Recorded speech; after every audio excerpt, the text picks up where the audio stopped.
favorite TV, advancing kingdom lifestyle.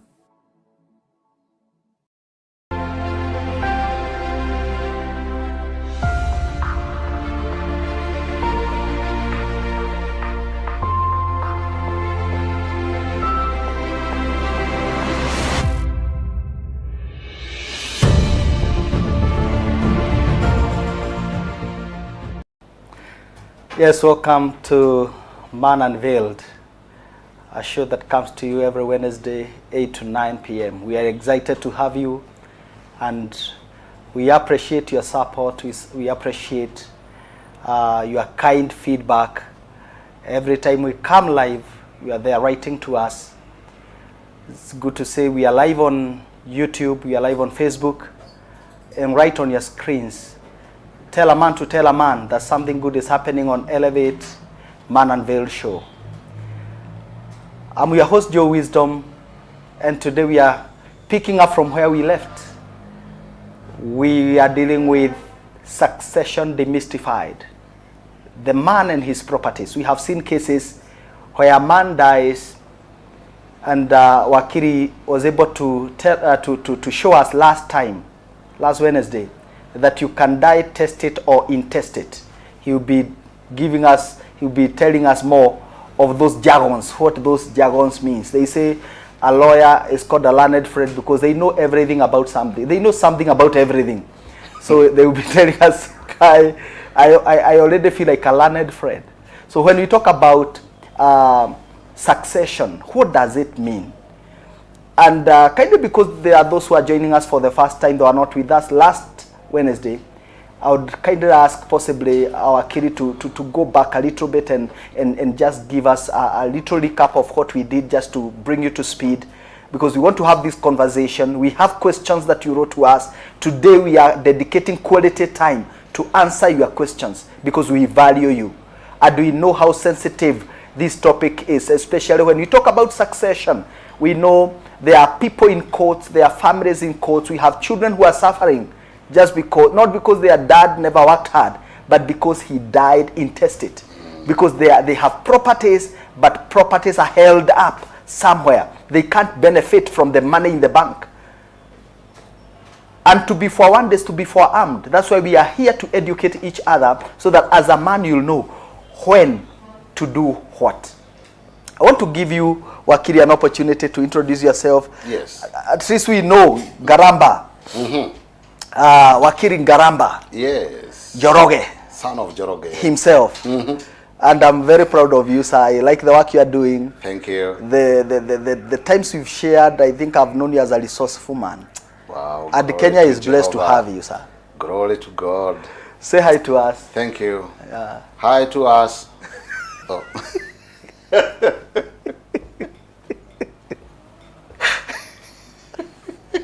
Sorry. Good evening, our viewers. It's good to have some light moments in the studio. Oh yes, oh yes, oh yes. It's not a matter of life and death. Yes, sir. You know, it's good to have a right moment. All right. So hi, our viewers. Yeah. We're happy to have you tonight. We know that even as the Bible says that iron sharpens iron, we are here tonight, and I know by the grace of Jehovah, we shall sharpen that iron that is in you. You will also sharpen ours. And at the end of it all, I know we shall be wiser. My people are destroyed for lack of knowledge. Tonight we are here, and I know we shall share a bit of the wisdom God has imparted in us, and especially in this topic of succession in Kenya. And I will say that succession, so to speak, is the legal process through which the property of in somebody's estate is passed on from one person to the other. And this only happens after the demise, after the death of the person that was then the owner of those properties. That is where we were at last week. Yes. And we covered quite a lot. Yes. My name is John Ngaramba. I'm practicing as an advocate in the law firm of Ngaramba, Njoroge and Company Advocates. We are based in Ruiru. We have branch offices all over, but predominantly you will find us in Ruiru town. Greek Towers, Wow. second floor. There we are, 0728 342 384. Just in case you want to ask a question. Wow. I'm here to answer all the questions. Yes, yes. As long as they pertain to succession. The subject matter. Oh, yes. I will answer them by the grace of Jehovah. Yeah.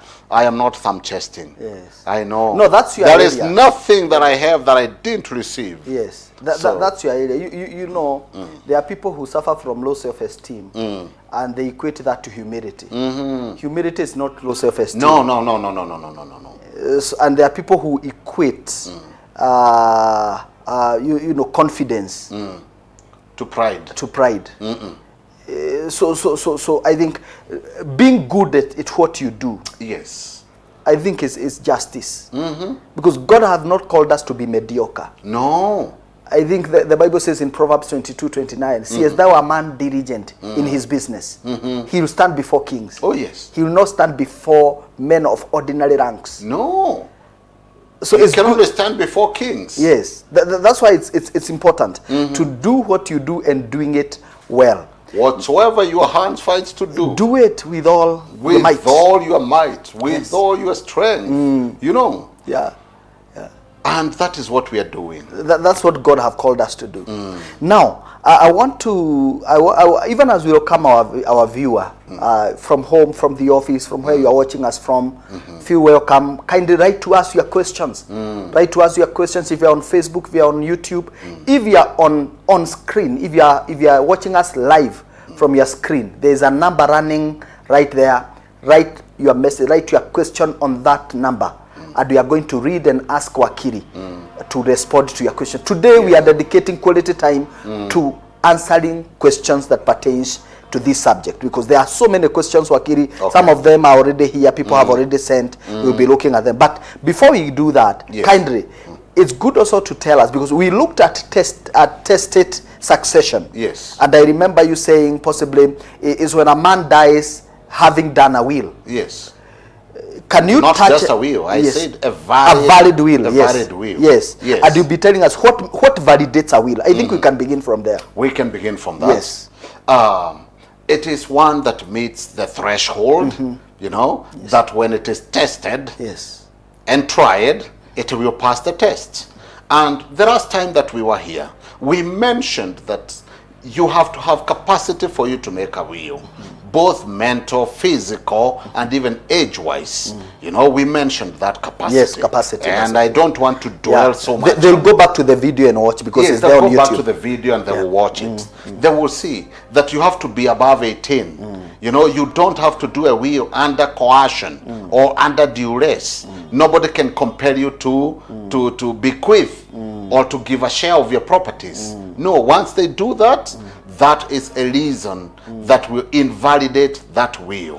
If it is proven that my dad did the will that he did because he was coerced, somebody compelled him at gunpoint, you know, or threatened him, Yes. you know.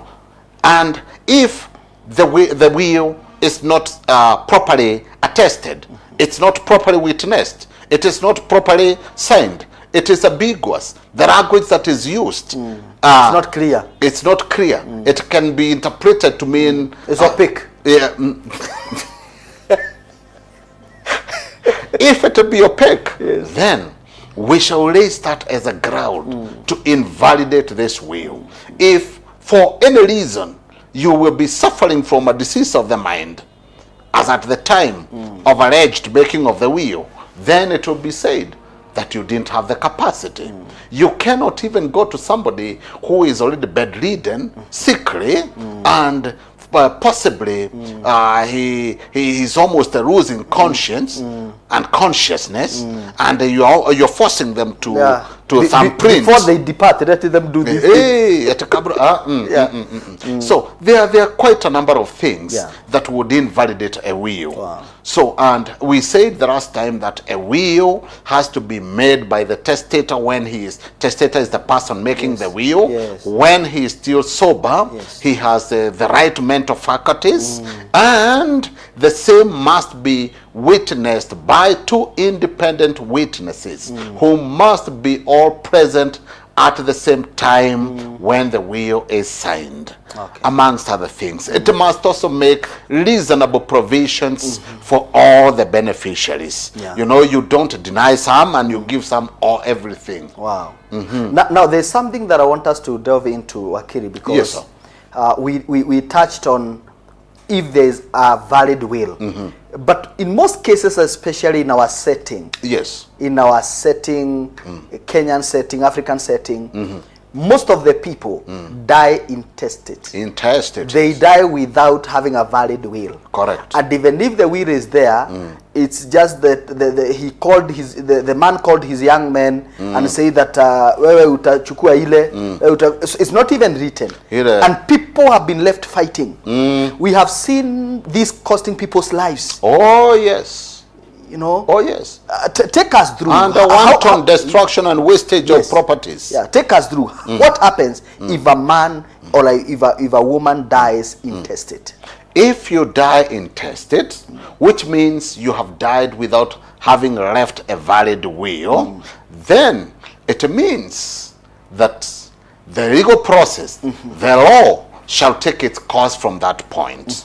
Remember the last time that we were here, I mentioned that when you die tested, it means you appoint even executors, people who will execute your will, who will take it for probate before the court. You decide who will get what, which part, which property, where you can be buried, how you will be buried, who can participate even in such burial rights, mambo kama hayo. So now when you die intestate, you leave it open now. And it is only up to the court of law, a competent court of law, to determine how the succession process will be carried on. But there are basic things that we need to mention. That when somebody dies intestate, having left some properties in their names, like for example, they own certain plots or pieces or chunks of land, or maybe they own bank accounts somewhere, they are owners, some apartments, some shares somewhere in companies, anything of value, then it means that those properties must be taken through the succession process that is governed by the Law of Succession Act. That is the book that has the law that deals with matter succession. Cap 160, chapter 160, the laws of Kenya. It has every detail of both tested and intestate successions. Now, for this day's talk, we shall be dwelling so much on intestate succession. Yes. And this process begins right at home. For one to institute succession proceedings, they must have a death certificate to prove that surely that person died. That's the only evidence that we have. Yes. A death certificate. Now, this person who has died, we call him the deceased. He has to have some properties, something of value that has to be passed on to some other persons. Now, it is up to you to prove that those properties actually are owned by that person. And therefore, you got to have title deeds or share certificates. You got to do official searches to show that presently the property is registered in the name of the deceased person. Are we together? Yes, sir. There is a situation where our fathers of old would bequeath kama kugawa, but then they don't pass on the title to the children, the beneficiaries. They would just appoint with their bakora hey, Kamau, that one. Utajenga pale. Hey, Juguna. You get it? Yeah. That might be interpreted for an oral will. Oral is it one binding? Yes. Okay. As long as it meets the other thresholds. Okay. You know, the criteria is the same. Both for an oral will. There were witnesses. There were witnesses who witnessed him saying that that property that I own along Moya Avenue belongs after my demise. It will go to Kamau. That is a will. Okay. If there be witnesses, and if the testator, the maker of that oral will, be in his sober faculties. Those had capacity. He had capacity. He was not compelled or coerced. He can say that, and it will be interpreted for an oral will. Yeah. But then it's also a challenge. You can think of a situation where the witnesses die. You know, how will you prove that in the first place your daddy said that that plot is yours? And then that is why the legislature, in coining up this law, they made it mandatory that an oral will must come into force 3 months after it was made. What does it mean? That somebody must die within those 3 months of making that oral will. Okay. If he doesn't, then it's as good as if he never spoke those words. Okay, it's null and void. It's null and void. Unless he speaks it again. He calls So witnesses. he has to keep speaking until Yeah, he he has dies. to keep speaking until he dies. Otherwise, he cannot speak once. Yes. Say today, Until I say otherwise. the 28th day of that month, and then 10 years after, Yeah. you will be coming to tell us Yes. that my father had said. Yes. No, that will not be 3 acceptable. months. Only 3 months. Okay. If he doesn't die within 3 months, that will expires. He makes another one orally. That's the benefit of having it written down, orally. because you write it once and for all. Unless you have increased the beneficiaries, umeongeza watoto, Yeah. or maybe you have increased the properties, so you feel you want to make an addendum to the will, we mentioned it, Yes. or maybe you bequeath something to the newborns. Yes. Now, intestate succession, we said you have to give proof that this person died, and 2, that he owned certain properties of value. Otherwise, we have no business troubling court in instituting succession proceedings when there is no property to be succeeded. They say you cannot pickpocket a naked man. No, you cannot. He has nothing to be picked. So let me ask you something before you continue. Wakili, in case a man has a property or a woman, whoever it is, should it not that the next of kin in relation to the property, because even in the bank account there's a place of next of kin, should he not become the automatic heir of? It is a very good question. Yes. It's a very good question, Apostle. But the truth is that the next of kin is just for contact purposes. And but being the next of kin doesn't give you any rights or legal rights or authority over the property of a deceased. Okay. Indeed, hata kwa mashamba, we have nothing like the next of kin. Hapana, we It's just don't. for contact It's purposes. For contact purposes only. All right. And you cannot say that because my father held a bank account with Yes. this and that bank, Yeah. and I know it has 10 million, and he named me the son, The next of the kin. favorite son, Actually, I as used the to next escort of him kin. to the bank. Every other time. He never made any withdrawals without my Yes. my presence. Approval, Oh, yes. no. So now that he's gone, I'll take it over after him. Never. It has to be subjected to the legal process of succession. What happens, Wakili, if this man who have been helping Mzee could access the account? There's a way they can approve that the young man, on behalf of Mzee, can access the resources, the money. And even after the death of Mzee, the man continues squandering the money, only for the brothers to realize later that there is no money in the account.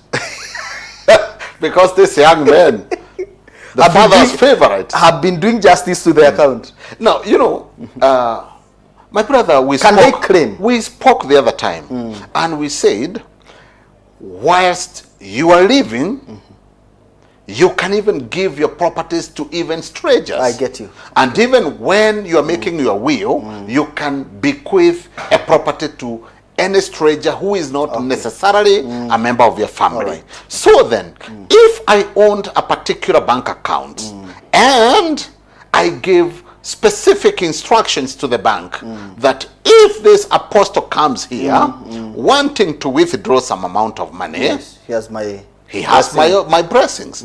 If those are the instructions I've given to the bank, then you will the bank cannot doubt you. You will continue so wanting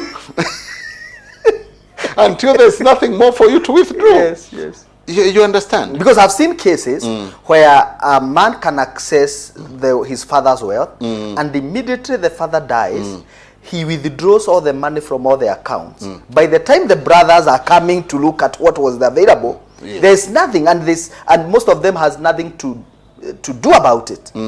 Just what you're saying. Well, think of a situation or a scenario where you give standing orders to your bank. Yeah. Unawambia every month you'll be transferring 10,000 Kenya shillings to the account of the Wakili Ngaramba. You understand? Until and after you cancel that standing order, they will continue so to dispatch the funds. Unless the authority was limited to a particular duration. Wow. Are we together? Hey, powerful. But then, no, let's look at it more critically. Yes, yes, sir. If this young man, and this is what usually happens, by the way, they have access to the Mzee's account, he had an ATM, he knows the PIN, si ataendelea tu na kutoa. But that, to me, and to any other legal mind, it amounts to intermingling, which is prohibited. Once somebody dies, you cannot continue to withdraw and enjoy his resources as though they were yours, knowingly. That is intermingling. And it is criminal, by the way. It is criminal. It's just like when we say you cannot kill somebody so that you may inherit. Yes, the law categorically bars you from inheriting. So in such a scenario, please stop such transactions that you had. And you also being maybe my siblings, see, you knew that my father had this in that bank account. It is wisdom for you to go and put a caveat, a caution, you know, a prohibition to any further transactions relating to that bank account pending the completion of the succession process. That is the wisdom. So when your dad falls and you knew he had some rental income that was coming in, maybe it was being collected by a certain agent. It is advisable that you approach such agents and get to know whether he has been he will be channeling to the right account. And you will make sure the money is in the account, and you put a caveat as well that nobody withdraws. That way you safeguard the estate from thuggery, wastage, and intermingling. Are we together? Back to intestate succession. We agreed you have to have properties in your name. And the succession process starts at the chief's office. You present yourself to your local chief. You tell him, Bwana Chief, our father is now foreign. This is the evidence. We have the death certificate. Please do us an introductory letter. Okay? That introduces us to the courtroom that is near us, there is what we call territorial jurisdiction of courts. Yeah. That is where, close to where the deceased died or where he had his properties. That is where you shall institute the succession proceedings. So if you're based in Ruiru, the man died in Ruiru, domiciled in Ruiru, then you will go to your area chief, who will introduce you to the chief magistrate, Ruiru Law Courts. But then, it's also important to tell our viewers that some properties may be of such a colossal value, maybe it runs into billions and millions, and the Ruiru court, may be the principal magistrate there, has a limitation of the pecuniary jurisdiction of about maybe 20 million. If the estate runs in hundreds of millions, then the estate cannot be dealt from the Ruiru courts. You have to move to the High Court. Yes, the High Court has unlimited jurisdiction. Okay, so it depends on whether your father was a man of means or not. Yeah.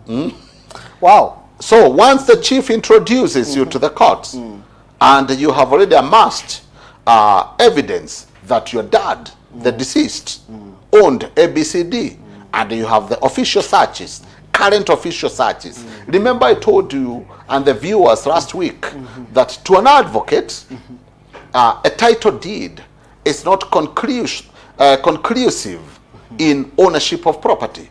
The register is conclusive. Okay. The register held with the registrar of lands. Okay. Unaweza kuwa na a title deed, That's not yet registered. it's just a mere piece of paper. Okay. You know? Yes. Why? Because people can register a transfer, they can forcibly elude that their title deed is lost, misplaced, or destroyed. And there's the legal process of replacement of a lost title deed. They obtain whatever is called a police abstract, blah, blah, blah, blah, blah. It is gazetted, and they get another title deed. What if they falsify the signatures? You will get that there are two title deeds. You have a piece of paper, but then there's somebody else who has a valid title, who is the registered owner, because the property changed hands without your knowledge. So that's why the courts insist on a current official search before you can present that property for the succession process. Wow, wow, wow. Allow me, Wakili, before possibly we go to the next, before we go for a break, I want to engage our online viewers. Yes. And I can tell you we have people who are following us. Kuna wengine wanasema hi to us, to you too. Hi to us, hi to you too. Hi to us all. Yeah, thank you, Linus. Linus is saying hi to us all. Chris Bravery, thank you, sir. Nesh is saying intestate succession. The death certificate must be available for the deceased. Or a will, Mzee pointed. Yeah, they are trying to point out what you are saying. Says that Sare Gedenji, next of kin, is for contact purpose only. That's very. Thank you, Kate Shiko Duati. That's Sare Gedenji. Yeah, it's a good friend of mine. Is a powerful woman of God. Wow. She has a mega church at Ruaka. Wow. Sari, I think I know Sari also. I think I know Sari. Yes, the wife to Bishop Gedenji. Yes, Bishop. Yeah. Fikisha salamu kwa Bishop.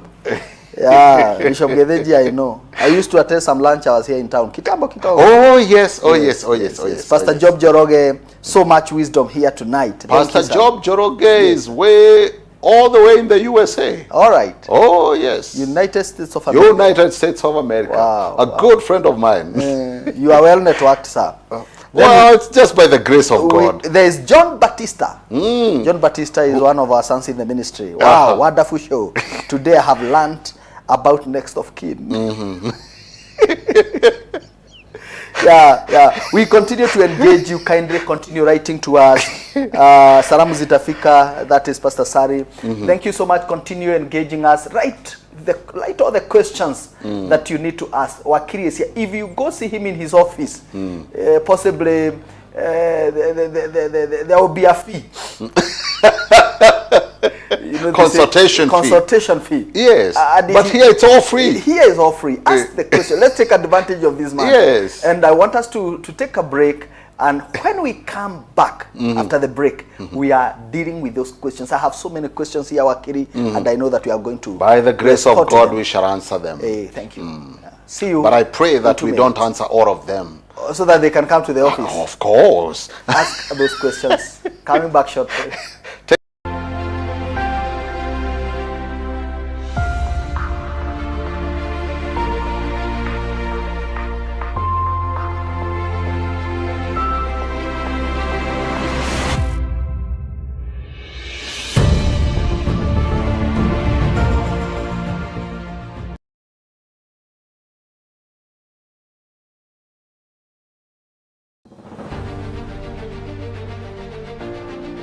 Je, unafanya nini wakati mwingine ukipoteza tumaini?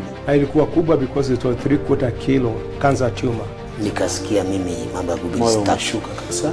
Nikachukua Biblia yangu, nikatoka kwa ibada.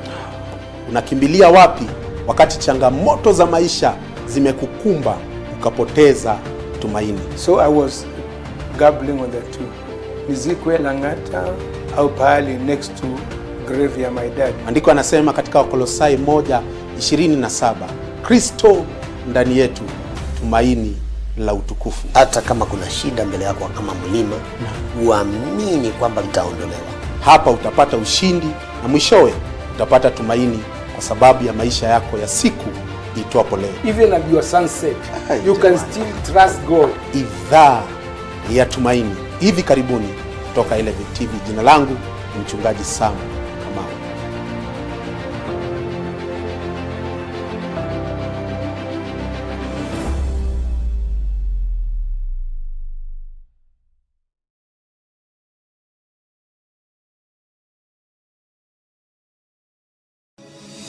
This September, ignite your passion and redefine your future at St. Paul's University.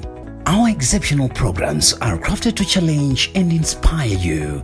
At St. Paul's, we don't just prepare you for success, we celebrate every milestone along your way. Embrace the adventure and relish every moment of growth and discovery. This is your moment. Make it extraordinary. Apply today for September intake and step into a world of endless possibilities. Contact us now on 0728 669 000. Welcome to St. Paul's University, your university of choice.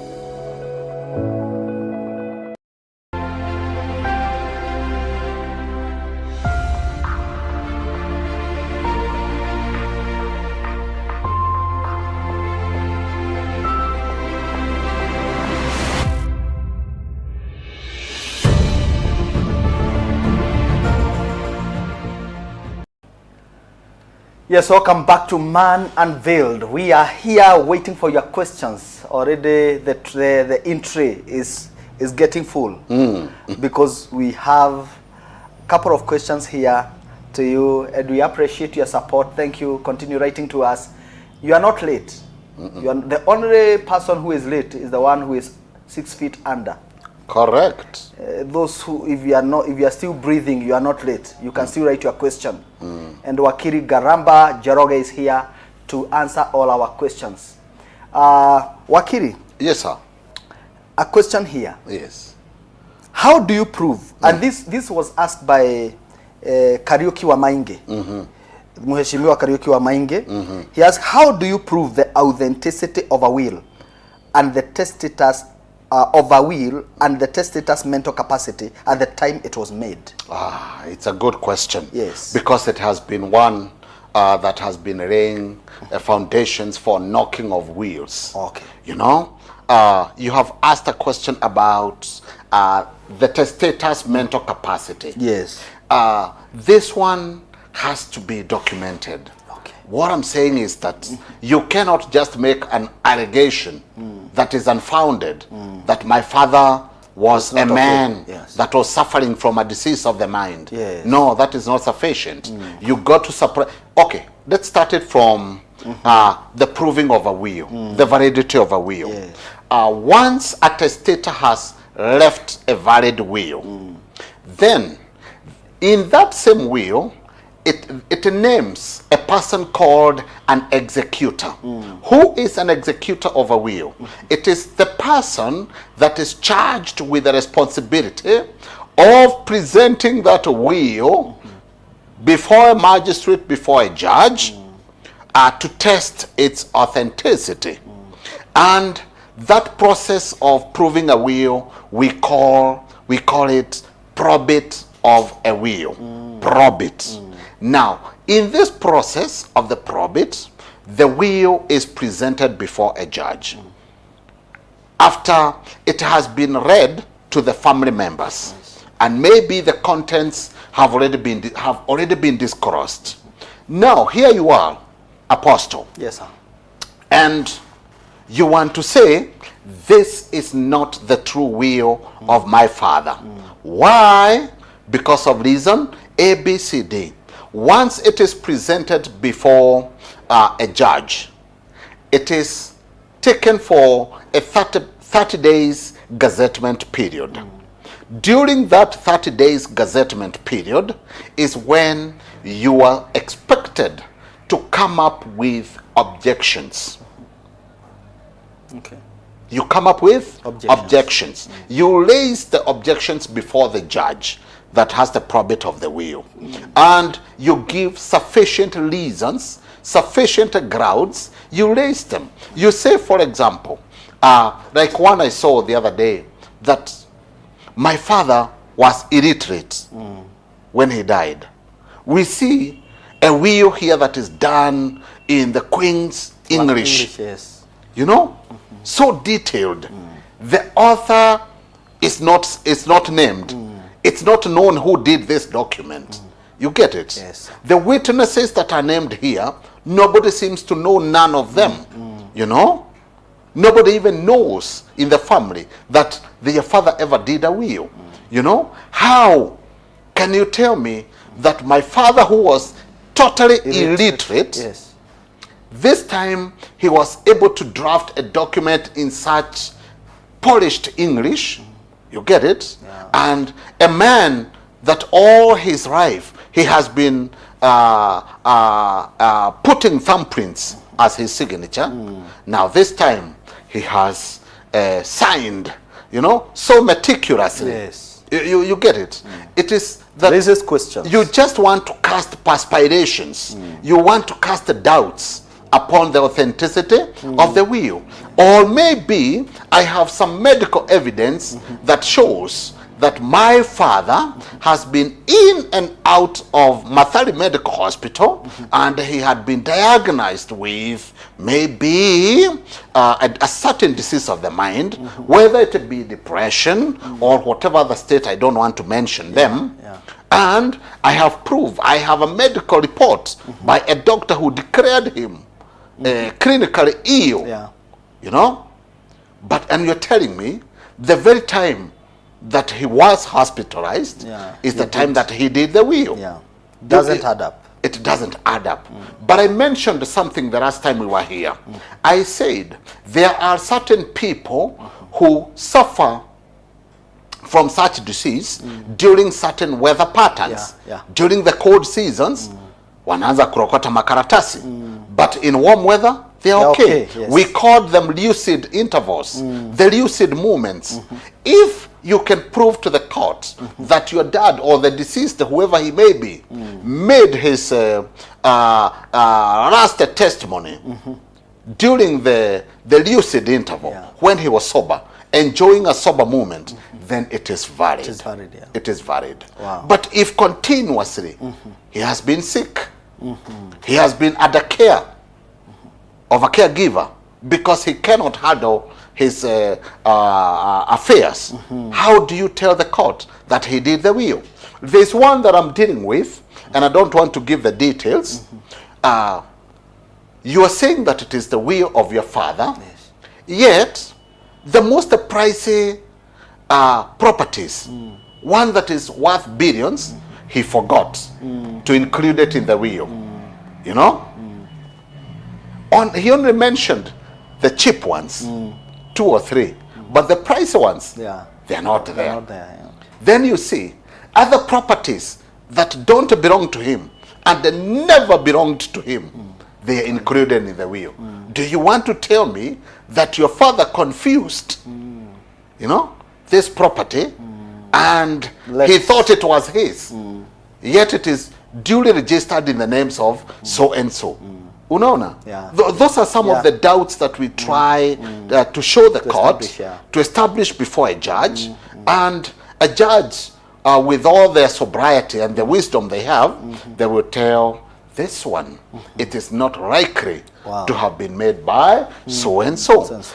There are also instances when we have to do forensic analysis of the signatures. You know, the mark that is known to be your father totally differs with the mark that forged. Yes. You know, if you're able to show that it was out of a forgery that gave rise to this will, then it will be rejected by the court. Such, you know, I don't want to give a lecture. I am only giving glimpses here. I'm getting you, and you're answering so many other questions as you handle. You're saying, what happens in case an oral will and sharing of property done by the mzee who later passes? And in this case, mzee can be a man or a woman. Or a woman. The mother can also do a will. Yes. Mzee who later passes on, then the wife wants to change that oral will. And now there's an argument within the siblings and their mother. I think that is a straightforward one. Because once I have made an oral will and I die within the first 3 months of making the oral will, then that will is valid. You understand? Yeah. And now the property passes to the beneficiaries under my oral will. How then can your mother, who that time would be my wife, purport to make a will over the properties that I have already willed to other people? It is not possible. You only bequeath what you own and write a will. Tuongee kwa hiyo lugha rahisi kidogo. You only do a will of the properties that are in your name. We said you cannot will away anticipatory gifts. For example, that you hope that if your father dies, or because your father died and you are likely to get an acre out of his shamba in Malmanet, then you will it. No, it has to be in your name, my brother. Let me also ask Wakili, what advantage does a spouse have after the demise of the partner? Like the man, in this case we are using, because this show is about a man. It's so about a man. The man falls. But it applies even to a woman. Yes. The man has died. Yes. And he has left a wife. He has died intestate. Yes. Does the wife have any advantage? Hapana. Hiyo tumalize tu hapo. All right. So and this now brings the other question. What is the advantage of the wife changing her name to the name of the husband? Okay, okay. Is there any advantage? There's no advantage. Names are just names. You don't have to be named after anybody. You know, like in America, we have people that are called John James. Yes. How civil. That is it. And there are so many James in it's only in maybe some of our cultures in Africa or in Kenya that we want to name so and so after our grandfather and this other one after the uncle. The Americans, they just pick names. James, John, Peter, Christian names that may not have any relationship with any people. There's another one called John Gorilla. Gorilla, hiyo ni matusi. Yes, sir. Okay. So when a lady gets married to a man, she like the wife I have today, yes, Sarah Njeri Munene, I salute you. Wow. I know she's watching Yes. and she's following Yes. very closely. Mwalimu herself. Yes, mwalimu. Yes. She has not adopted my name. And that doesn't mean that she's not entitled to properties under my will, or maybe even if I die intestate, if I predecease her, which I highly doubt.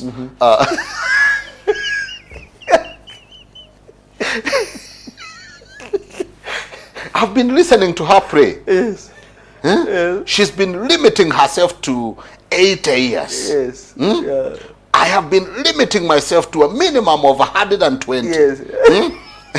And the Bible says that we shall declare a thing and it shall be established. Yes. So I'm here to live for 120 years. So unless she changes her prayer, Yes. then she will predecease me.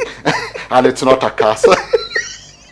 So there's no advantage There's no advantage whatsoever. of a spouse changing her name to the name of the husband. No. All right. Because we even have instances where there was not any properly definable marriage. We call it marriage by long cohabitation. Yes. Ulipata msichana, you start staying together. She's not married either customarily or the Christian marriage. Yeah. Nothing. Mulianza kupata watoto and life continued. You get it? Yes, sir. She cannot be legally said to have been married to you. But then, to the society, you post like a man and a wife. She was your dependent. She was depending on you for her livelihood. She will still get a share. You get it? Yes. So it is not the names, the change of names or otherwise, that will give her or deny her a portion of your inheritance, of your properties. Wakili, Oi. what are the documents necessary for succession in Kenya? Documents necessary for succession in Kenya. I already started. I know there is the death certificate. The death certificate, Yes. proof of ownership of the property by the deceased. You got to be introduced by the chief. Okay. You know that the letter of introduction Yes. from the chief. Yeah. You got to identify the beneficiaries, the dependents of the deceased. Sasa hapo ni pale you name.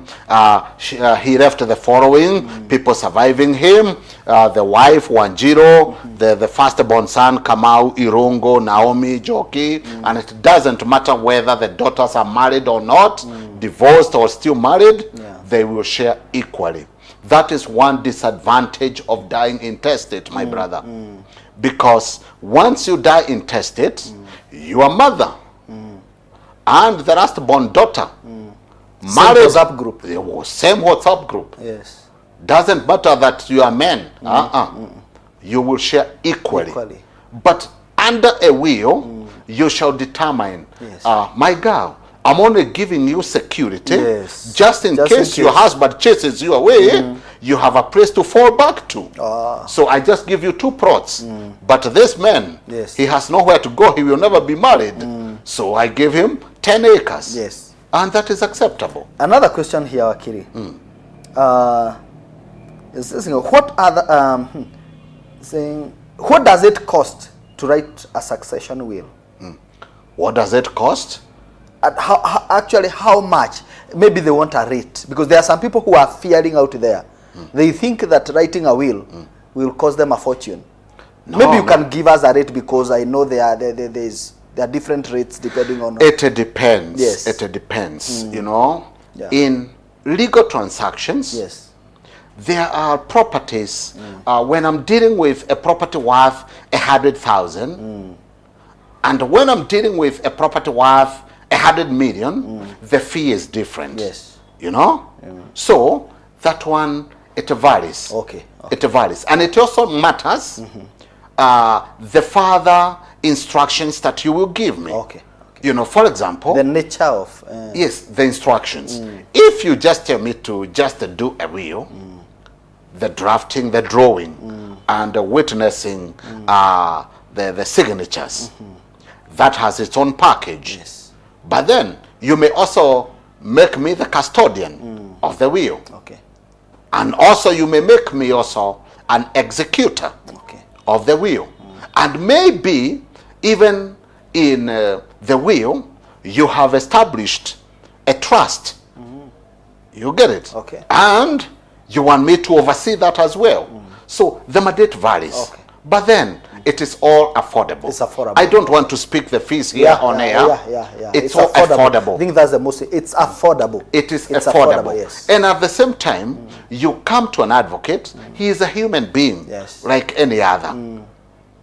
And you will say, I want this and that. He will tell you this much. But then he will tell you, oh, no. Si atakukatia kidogo. Yes. So you don't have to fear from afar. Wow. We are keeping on well, and questions are coming. Let me see this. What happens when the owner? What happens when the There's a owner Bishop of the... Mwai, all the way from Banana. Wow. And I truly salute you, sir. Wow. Hey. Great. Thank you, Bishop Mwai. Bishop Mwai. Outer Builders Church, Banana. It says that what happens to I a see. jointly owned property if one owner dies? If one owner dies, well, that's a very tricky question. It's a very tricky question because it matters how this property is owned. Let's assume 50. It's not express. Or to say you own half of it, Yes. and I own half of it. Now then that means there's a way that property can be owned by the two of us, but by default, once you die, it becomes automatically mine, Okay. the surviving spouse for this matter. But then there's another type of ownership that I don't want to detail here. Once one of the spouses, not spouse, but Partners. owners or partners dies, then you will have to take it through the succession process for half of that portion. Okay. The other portion belongs to me, who is surviving. But for the one that is dead, it has to go through the succession process that maybe a member of his or her family Yes. will take over after Be their the father or beneficiary. their mother, who is now fallen. Wow, great. Good progress here. Let me see what else we have. Keep writing to us. We are sampling your questions, and I can see people online here. Anne Wamashira, thank you for following. It says that a title deed, Sari Gedeji is saying a title deed is not conclusive. Yes, the it is register not. held by the registration of lands is. I think that's very That's key very accurate. in this conversation. Maybe Pastor Sari is a lawyer. She sounds like a learned friend. There is an interrelationship between these two. The men of we are all men of cloth.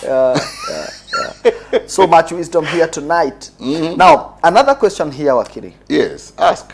What are some of the factors affecting succession? I don't know what is in the mind of that person, but I want to ask, maybe you'll understand it from where you are. What are some of the factors? Affecting succession. Yeah.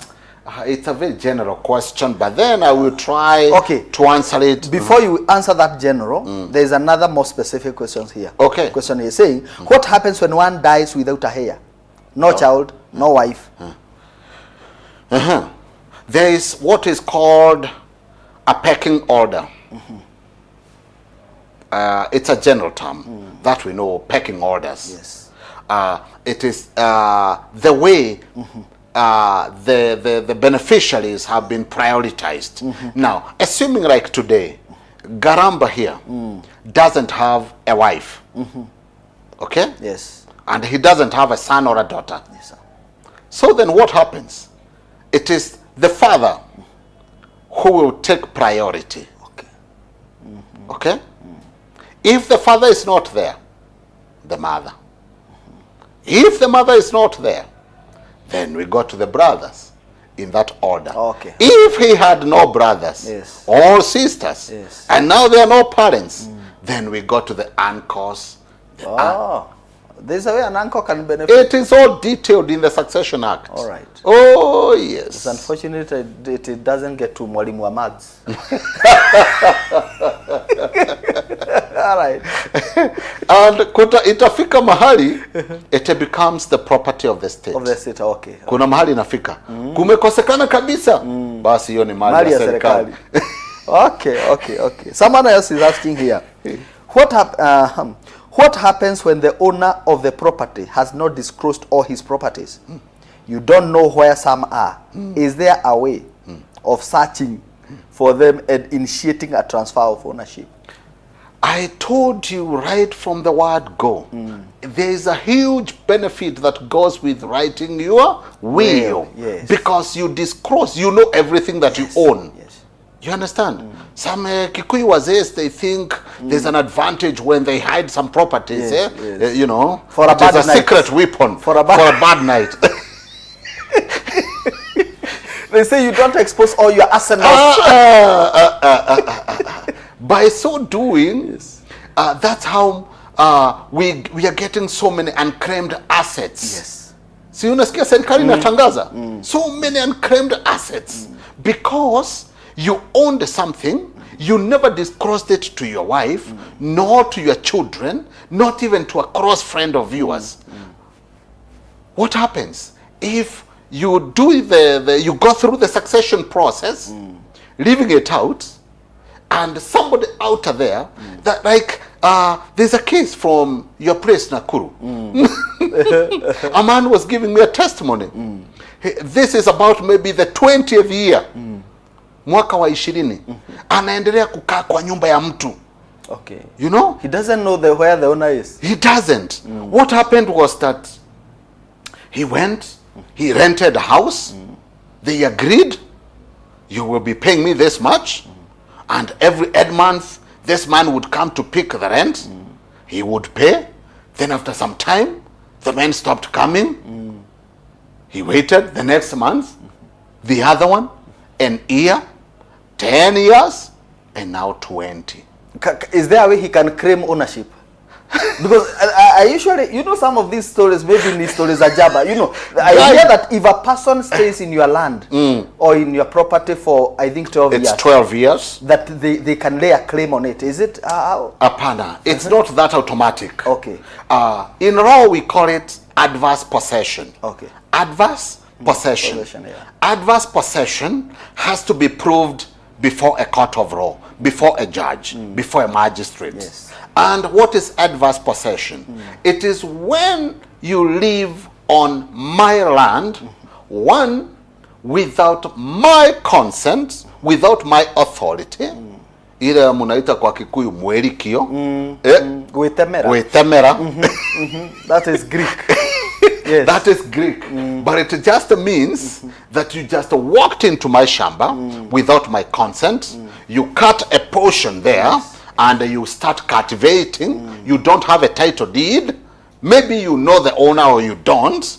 And you continue so to do for a continuous, uninterrupted period or duration of 12 years. Are we together? So not that I was in for 1 year, I went out, I came back after 5 years, I cultivated for another one. It must be 12 continuous, uninterrupted years. That's when you can claim. And then you got to prove that you did not, your initial entry into the land was not sanctioned by me, the owner. And I've never, within those years, given you notice to vacate or maybe taken an action in a court of law to evict you. It's assumed that the land has no owner.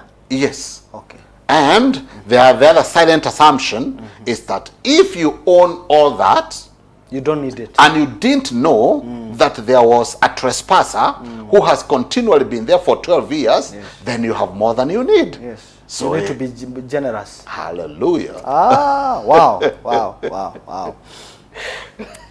Well, another here. Yes, please. What happens if you have two primary beneficiaries? Whatever they call primary beneficiaries. And one dies. What does it mean? I don't know what it means. Primary beneficiaries. Now, And one dies. What happens? of And course, what the is other a one that primary remains, beneficiary? whoever, unajua, I know, they're just misusing that word primary beneficiary. All right.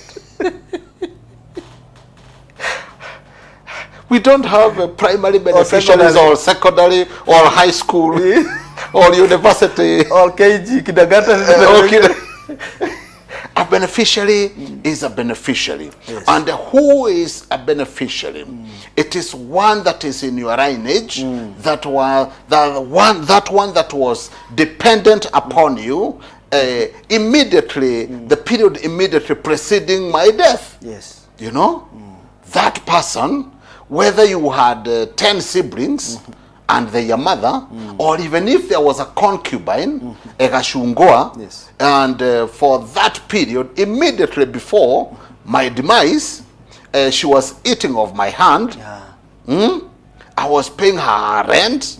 I was providing for her upkeep, paying for her school, children's school fees. It's basically a beneficiary. Is also a beneficiary. Yes. She may not be legally married to me, but she was depending on me. On you, yeah. But that is debatable also Okay. in a court of law. You got to prove a few things here and there. Wow, wow. I want to take this opportunity to thank you, our viewer, for your support, your consistent support and love. We are getting overwhelmed by your support here, because every time we are here, you are writing to us. We say that feedback is breakfast for champions. Hallelujah. And we have been receiving feedback from them. They have been writing to us, encouraging us that we are doing a good job. And every time we read your post, we are encouraged. I want you, Wakili, because this topic is huge. We can't exhaust it. And it's not exhaustible right now. But because our time is up, I just want, yes, our time is up. It's up. Yes, 1 hour is gone, sir. Oh no. I want you to speak to someone. Yes. Possibly something they need to know about succession as we end. Then you'll tell us, where can we find you? Okay. Yes. I will tell them this, that it is paramount that you do your will when you're still in your right faculties. By so doing, you shall be averting so many acrimonious battles in your family. You will be fostering peace and harmony in your family. And you will be protecting and guarding your property from wastage, because so much property has gone down to waste because people do not know that you own this or the other. So do your will when you're still alive. And now, for those families that are still fighting over their late parents' estates, remember that they are not your properties.